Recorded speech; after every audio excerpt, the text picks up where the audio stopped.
What's going on, guys? It is Foxydude here and welcome back to a brand new tier list video where today I'm going to be ranking each race from the F1 2020 season, going from a perfect race to a crap race, really. If you end up enjoying today's video, feel free to drop it a like and subscribe if you're new around here as well. I'm going to get straight into it. Now, obviously, this is my personal opinion, and I mean, I think I got slaughtered a little bit in the last time when I ranked the driver's season, so hey, I'll probably get slaughtered again for ranking the races. But as you can see, I'll leave a link to the tier list in the description down below if I can remember. Obviously, this is the tier list that I used in order to do this. Or you can just search up F1 2020 tier lists and you should be able to find it. But anyway, let's go through then and see pretty much where everything lined up. So we'll start things off then. I think this is Portimao, if I am correct. I could be wrong on that one. I'm pretty sure it is Portimao. This was actually quite a fun race. I think I enjoyed this one, actually. There wasn't a lot of scrapping at the front. I can remember this, the first, like, 5 or 6 laps was pretty insane. When it started to rain, Carlos Sainz managed to take the lead of the Grand Prix. Hamilton dropped back. Bottas, you know, got past Verstappen after he was initially jumped. Verstappen went into the back of into the side of Perez.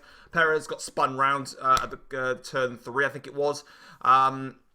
Eventually, the Mercedes got back past Sainz. Verstappen did as well. Raikkonen had a crazy good start. Hamilton then had a closed up to Bottas. Had a great little mini scrap, I'd say, between the pair of them. And Hamilton just absolutely dominated the race from then on in. Verstappen wasn't really anywhere. He was just in a lonely P3. There was some great wheel-to-wheel racing, though. One between Raikkonen and Sainz, which lasted for quite a few corners, actually. Same with Perez and Ocon, actually. So it's a bit of a tough one. I'm going to put it in a very good race. I don't know, because there wasn't enough scrapping at the front. I'll put it in very good for now, but that's likely to change, potentially, when we go through the other circuits and move on from there. So we'll leave it in there for now, and maybe we might switch it around. So for now, it's going to go there, but that could easily change. Next up is the Emilia Romagna Grand Prix, and this one was quite an interesting. This was a good race, I think, for me. This wasn't like an outstanding. I don't know. Do I want to put it? Actually, I'm going to swap these. I'm going to go very good and then good. Now, I'll tell you why I think this one was very good. Now, obviously, we found out at the end, Valtteri Bottas had basically all of Vettel's front wing end plate inside of his barge board, and he had a little bit of, and he had some floor damage in there as well. But the opening stint of the race was really, really fun. We saw Bottas leading the Grand Prix. We saw Verstappen Verstappen getting very close to Bottas, and then Hamilton was obviously very close as well. He got jumped at the start. Quite upsetting to see Pierre Gasly, unfortunately, have to DNF from the Grand Prix. Such an early phase, as he would have probably, you know, had what I'm going to do as well, I'm going to put it back down into good. He had sort of like a pretty, what looked to have been a great weekend for him in the AlphaTauri. Unfortunately, I can't remember what the issue was. And then he had to pull over to the side. As soon as Verstappen and Bottas then made their pit stops, Hamilton was then pulling ahead, and he was very close in terms of a pit stop gap between himself and his teammate. Ocon obviously DNF'd. That brought out a safety car, which basically, a virtual safety car, sorry, and that just let Hamilton through. We then had 2 occasions when Bottas locked up and went wide because of the damage that he was suffering from. And then Verstappen on the second time around got through and overtook him. Then obviously we had the failure of Verstappen's tyre. I think before that as well, we had Leclerc having a great fight with Magnussen. Then I think Ricciardo had a fight with him. I can't remember who else was that. I think Albon was also in that as well. No, sorry, Ricciardo got in front of Magnussen. Then Leclerc had a great fight with Magnussen. And then Albon tried to get in front of Magnussen. Couldn't do it. And then obviously he eventually got past him afterwards. And then under the safety car, we saw George Russell DNF in the Grand Prix after being in the points trying to warm up his hard compound tyres. And then Hamilton managed to pull away, and there was a good scrap at the end of the race as well, where we weren't sure if Ricciardo was going to get on the podium. Gaffiat looked like he was going to get on the podium. He made a great move on Charles Leclerc. It was a good race, I think. Like I said, I've been topsy-turvy, putting him in very good and good. There's a reason why I'm going to leave it at that, and I'm going to stick it at that. I'm not going to change it now, and that is pretty much that now. Next, we've got the Turkish Grand Prix, and for me, this was my favourite race of the 2020 calendar. Now, we were blessed to have such amazing Grand Prix circuits on the 2020 calendar, such as Turkey, Imola, Portimao, Tuscan Grand Prix, Mugello, sorry, should I say. They were all just fun. And the Nürburgring as well, can't forget about that one. But for me, Turkey had everything I wanted in a Formula 1 race put to me on a plateau, and I literally couldn't sit still for the whole Grand Prix weekend. That's just me. In practice, Mercedes were struggling on the dry tyres. It was a brand newly surfaced track. It literally had been surfaced like 2 weeks before the teams had actually arrived. It was cold weather, so the track surfaces were just super slippery. And then throughout the entirety of the race weekend, then it was a wet qualifying session. It was a wet race. Mix that in with the cold and new surface, also with all the oil that was lifting up off of the track surface as well. It just made me happy to be a Formula 1 fan. It really did. Starting things off with qualifying, we obviously saw Lance Stroll take his first pole position of his career in just such a crazy qualifying. I thought Verstappen was going to get it. I thought Perez was going to get it. And then Stroll goes and gets it. Off the line, then we saw the Racing Points get off very nicely. They led off into the distance. And I was thinking, we could have a Racing Point 1-2 here. Hamilton got up to third. Bottas and Ocon spun. Then Bottas crashed into Ocon, spun again. Then he actually had damage from that. And that's how he spun any other times. But I think he had it damaged his steering, I remember, from Bottas' second crash with Ocon, which wasn't shown live. Hamilton went off, dropped down to 6th. Verstappen then got past Vettel. Then all of a sudden, Verstappen's closing the Racing Points, and Verstappen's going to win this race. He then spins off after overcooking it against Sergio Perez. Then we've got Hamilton still trying to find his way past Vettel. Couldn't do it. Albon then gets past Sebastian Vettel, and then he trumps off into the distance to try and catch the 2 Racing Points. Got close, but not close enough. Then eventually, Vettel pitted, and that freed Lewis Hamilton. On that same lap then, or the lap as Vettel pitted, Hamilton went around for lap 34. Albon then spun. Hamilton was then through. All of a sudden, Hamilton was the quickest guy on the circuit, being in a Mercedes-Benz that had been awful all weekend long. Breezes past Sergio Perez with a beautiful move with the DRS, and he went flat out with DRS through the right-hand kink, which no one else was doing. Stroll pitted. He lost his head then after some damage. It was just awesome. I don't care that Hamilton won the Grand Prix by 30-odd seconds. And also you got the thing at the end with Leclerc and Perez, and then Vettel getting onto the podium. Hamilton being crowned a 7-time world champion. The perfect Formula 1 Grand Prix, in my opinion. Now, we go to the Bahrain Grand Prix. Now, this is a very strange one to rank, really, because obviously it was very much overshadowed by Romain Grosjean's horrible crash, which was inflicted by himself. But I can't really remember a lot from the Grand Prix. The lights went out. Bottas had an awful start, as per usual. Then Grosjean smashed into the wall and caught fire and nearly died. I can't rank... and then, obviously, the red flag was out for an hour. I'm trying to remember all these races by head. So if I miss anything out, obviously, my bad. But yeah, there was that race, which, yeah... Then the lights went back on again and we raced again. Hamilton just led. Verstappen was close to him, I remember. Bottas had a puncture. Sergio Perez was in P3 for such a long time. And then he had that engine failure, which was just heartbreaking. I'm going to have to say it was just meh. I don't really remember much from Bahrain, to be honest. It was just meh, I think, in my opinion. Next up then, we've got the Sakhir Grand Prix. This was a very good race. Obviously, big story going into the Sakhir Grand Prix. Lewis Hamilton testing positive for COVID-19. That meant that the rumours was who's going to take his seat. It was either going to be Van Dorn or George Russell. Eventually, Williams let Russell go. So then we had George Russell taking the Mercedes seat. Bottas being that team leader. We saw then the Mercedes locking out the front row off the start then. Russell takes the lead into turn 1, shoves Bottas wide. We had a 3-way crash then. Leclerc went into the side of Perez, broke Leclerc's front suspension. Verstappen then goes into the wall after trying to avoid Charles Leclerc. And obviously going into the gravel, he had no steering and no grip. So he went into the wall. And then George Russell just dominated the Grand Prix. There was a lot of the phases of the race, especially from that point onwards till when the virtual safety car and everything came out, where it was a bit... but there was still some great overtaking in there. We had Albon attacking Norris that I can remember off the top of my head. We had Perez getting past Norris, then also passing his way through Albon. Then there was a DRS slipstream train for quite a long period of the stints. And then as soon as they came back out, then we had Perez passing his teammate Stroll beautifully after Stroll locked up. We then had Ocon then getting passed by Sergio Perez as well. Perez was last, fighting his way up the order. And then, of course, we had the classic Mercedes-Benz cock-up under the safety car in which they put the wrong set of medium tyres on George Russell's car. I think it was one of the front tyres was Bottas's tyre. So then they had to pit him in. And obviously they knew that they'd made a mistake on Russell's car and sent him away. So they had to put Bottas back on his old hard tyres, which, because he'd been stationary in the pits for that amount of time, he lost all the temperature in it and couldn't get it back, which caused his downfall. Russell then re-pitted, got in front of Bottas with probably the overtake of the season.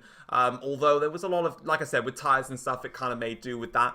And then he tried to get back up, got back up into second, got a puncture, finished in P9, I think it was, got fastest lap, and Sergio Perez wins the Sakhir Grand Prix. It was a beautiful race. Unfortunately, that midpoint of the race was just a bit... Nothing happened, really. It was just a slipstream DRS train. I was on my phone quite a bit, so it wasn't the perfect race for me. Now, Abu Dhabi. Right, here we go. That was shit, wasn't it? What the fuck happened in that race? That was one of the worst Grand Prix I've ever watched in my entire life. I spent more time on my phone. It was rubbish. Verstappen led from start to finish. Bottas was just Bottas. Hamilton was in P3 for the whole thing. There was a safety car, I think. And then there was an overtake between the McLarens going through. Sergio Perez, DNF in the Grand Prix in his final race for Racing Point. McLaren got P3 in the Constructors, which I'm really happy about. But that was boring. It was so bad. I can't even be bothered to even go into any more detail about it. Now, this is awkward because this tier list is doing Austria. It's got the Austrian Grand Prix circuit, but obviously there wasn't two races. There was two races, but on the same layout. So, how am I going to rank this? I guess I'll explain them. Maybe I'll combine them together to get a combined score. The Austrian Grand Prix, round number 1, was a great race, actually. Bottas winning the Grand Prix. Hamilton had a penalty, so had to start a bit further back. Made his way through the field. Verstappen then had a problem early on, which was a bit upsetting. We saw some good fighting here and around the grid. Hamilton was closing in on Bottas. Then there was a safety car, I think, for a brake failure for one of the Haas cars.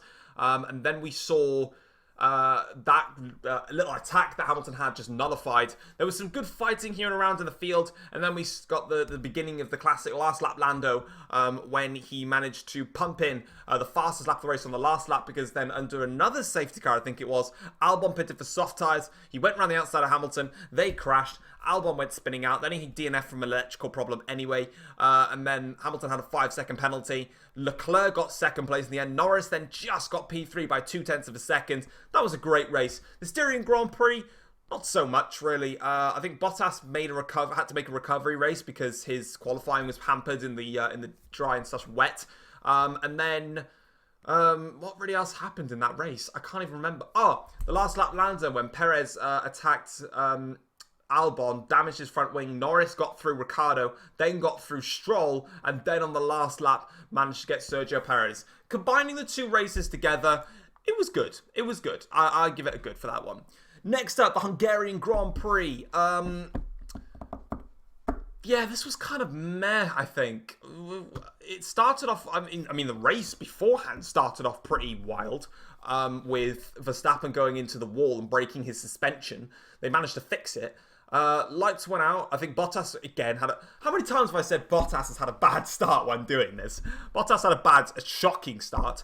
Hamilton built an 8-second lead in 2 laps over Stroll. Pitted. They went onto the dries very early. Hamilton just commanded the race. No one challenged him. Verstappen commanded second place. Bottas recovered to P3. There was some good scraps here or there. I remember Norris and Leclerc had a nice little fight. But I can't really remember anything else, so I can only give it a meh, to be honest. It wasn't a shite race at all. It wasn't an Abu Dhabi race, put it that way. But it was just a bit meh. Silverstone, next we're going to go to now. This is also going to go into good. combining the two races together, we'll start with Silverstone, the British Grand Prix now. Hamilton had a bit of a shaky start, but stayed in front of Valtteri Bottas. I think I watched the highlights of this earlier today.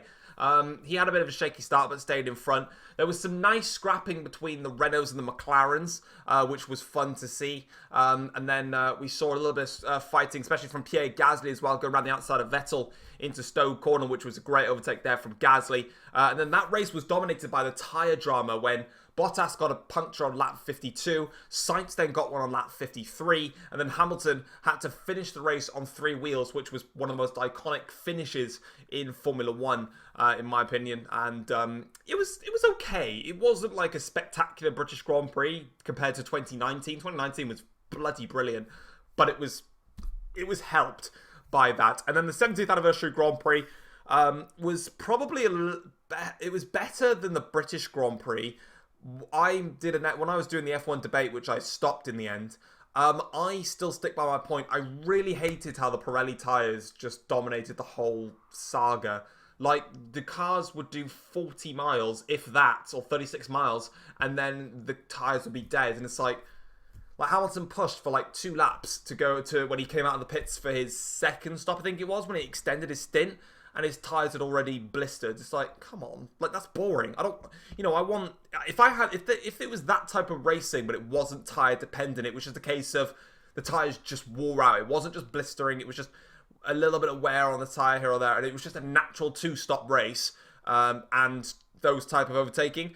I put it in very good, but it was just, I didn't like that portion of it. Verstappen had the better tyres, and that's what annoyed me the most, just because Verstappen's tyres worked nicer, and it was just like, no, I want Verstappen to legitimately win that race through other means, not just tyres. But it's staying in good for me. Spanish Grand Prix, yeah, it's meh. It wasn't really. Oh, it's not. It wasn't shit. It was kind of meh, really. Bottas had another shocker. He managed to pass the 2 racing points after that. I think there was another nice scrap between Leclerc and Norris again. And then we saw Bottas trying to do something different to get past Verstappen. The thing is, now that I'm recapping everything that happened, nothing happened. I'm actually going to put it in shit or poop, but I'm going to put it as number 2. Like, the Abu Dhabi Grand Prix was the worst race of the season by all accounts, but looking back at Spain, there was nothing happened. There was a lot of anticipation for the Spanish Grand Prix because of the heat. Obviously, we knew it was a very hot weekend in Spain, and we thought Mercedes would struggle. They didn't. They learnt from their issues, which is why, for me, this is why I feel like Mercedes-Benz need some, when it comes to trying to actually beat Mercedes-Benz, it's much, much harder than everybody thinks, because they had an awful race. The same type of conditions were at the Spanish Grand Prix, and they learned quickly from last week. So I'll put it in there, I think. We've got the Belgian Grand Prix next. Now, this wasn't an all-time classic Belgian Grand Prix, was it? We were expecting a little bit of a fight between Hamilton and Bottas up the Kemmel Straight. That didn't happen on the first lap. The race was ruined by an early safety car on lap 10, I think it was, because of Giovinazzi losing it, going into the wall. His tyre then went onto the circuit, and that caused George Russell to take evasive action and smack that, and he's a bunzo. Ricciardo nearly got a podium, actually, because he was closing in on Verstappen. Hamilton was falsely accusing he had no power. It was meh. I can't really remember anything spectacular from it, if I'm honest. But that's just my personal opinion on it anyway. Next up, the Italian Grand Prix. Yeah, this was a great race. Wasn't my favourite of the season, but it was a great race. Pierre Gasly winning the Italian Grand Prix. Again, lights went out, and guess what happened? Bottas had a bad start, shocker. He had a bad start, thought that he had a puncture. Now, the reason that I didn't put this as my favourite race of the season, now I know that the ending of the race was super, super close, but if you think about it, nothing really happened until the red flag came out, and then that's when it all went topsy-turvy on us. Apart from that, the first half of the race was just Hamilton out front, just leading, doing what he does best. Obviously, then we had the safety car come out for K-Mag, and then Mercedes called Hamilton into the pits. Bit of driver and team error led to a 10-second stop-go penalty for Lewis Hamilton after the red flag then. So as soon as the lights went out, Hamilton then built up a little bit of a lead. In fact, no, they pitted him straight away, actually, didn't they? He then carried on. He actually did a great fight back to P7, I think it was, in the end. I could be wrong on that. But he was only 2 places behind Bottas, which was pretty shocking. Verstappen DNF in the Grand Prix, so there was nothing to do with him. We then saw Gasly leading the Grand Prix. Stroll looked like he could have had a chance of winning that race, but he locked up and completely bottled it. And then Sainz hunted Gasly down. It was a super close and tight finish. Personally, I wanted Sainz to win the race, but nothing away from Gasly. I just like McLaren. But Sainz never got into DRS range, and if there was like a little bit of wheel-to-wheel racing there, it was super tense. Don't get me wrong, like that gap was like a second the whole way around, but I was just sort of there, and after like 2 or 3 laps, I was like, I think Gasly's got this one covered off, you know. Like I lost my hype a little bit, so I think that's why I've got to put it there, if I'm being brutally honest. But that's just my opinion, unfortunately. But it was still a very, very good race nonetheless. Now we've got the Tuscan Grand Prix. This race, I'm putting in very good. I thoroughly enjoyed this race. It was great fun. I mean, the lights went out and Hamilton had a bad start this time. Bottas took the lead and it was like banging. We got Bottas up front. Verstappen nearly got in front of Hamilton, but he had an engine failure even before this race started. And then he crashed out, so we had to go under a safety car. Did we get a red flag for that? I can't remember if we did. Then the lights went out. No, did we get a red flag? No, we didn't. I think we got a safety car. Then Bottas tried to back them up under the safety car. Then we got that massive, massive pile-up of cars that just crashed everywhere, causing a pile-up of all the other cars. Then we got a red flag. Then Lewis Hamilton retook the lead on the restart. Good little bit of fighting between Perez, Albon, Ricciardo, and Leclerc. And also Lando Norris, actually, he was in it as well for that final podium spot. And then obviously we had yet another safety car then because Lance Stroll's tyre delaminated, smashed into the wall, his car caught fire. And then obviously after that restart, then Bottas had a bad start. Where have I said that before? That obviously meant that he dropped down behind Ricciardo. He got in front of Ricciardo. Albon then got in front of Ricciardo. Albon got a podium in Formula 1. Hamilton won the Tuscan Grand Prix. Fun race. Great circuit. Can't fault it. Next up then we got the Russian Grand Prix. This was meh. It's just meh. It's just Russia. Russia's just crap in general. I hate the Russian Grand Prix. I really do. It was I don't really meh. The most crazy thing in the Grand Prix was Hamilton getting his 2 5-second penalties for practice start violations, which led to obviously those penalties. Bottas won the race and was cocky and was like, to all it may concern, fuck you, but he didn't really do anything in the championship, let's face it. Bar that, I actually have, do you know what, I'm actually going to put it in shit. I actually can't remember anything else. No, I want to put it in meh just because of the practice violation drama. I'll put it in meh because it had the practice violation drama. But if it didn't have the practice violation drama, it would be crap. It would just be genuine poo. I can't remember anything else that happened in the Grand Prix. There was a good scrap between Russell, Norris and Albon. Yes, I said Albon in a scrap with a Williams and a McLaren at the back. But hey-ho. Sainz also actually smashed into the wall, didn't he? He went wide at turn 1, tried to get back onto the circuit using the little escape road, but it was too tight with that wall on the inside, and he crunched the front left. I can remember Karun speaking about that in my ears. No fantasies there. I don't like Karun as a commentator, please. Apart from that, yeah, it was awful. And then we've got the last race, which is the Eifel Grand Prix. This, again, was a very good race. I really enjoyed myself. I thought it was great. All the new circuits that came onto the calendar were great and fun. The German Grand Prix had a lot to offer for me. We had Bottas on pole. We had Hamilton, which I thought he got the jump on Bottas, shoved him wide, and Bottas was like, nope, not this time. Nearly got overtaken by Verstappen, then did Hamilton. Bided his time a little bit. Before that, though, Ricciardo had a lovely fight with Charles Leclerc. First time didn't get him. Second time he got him.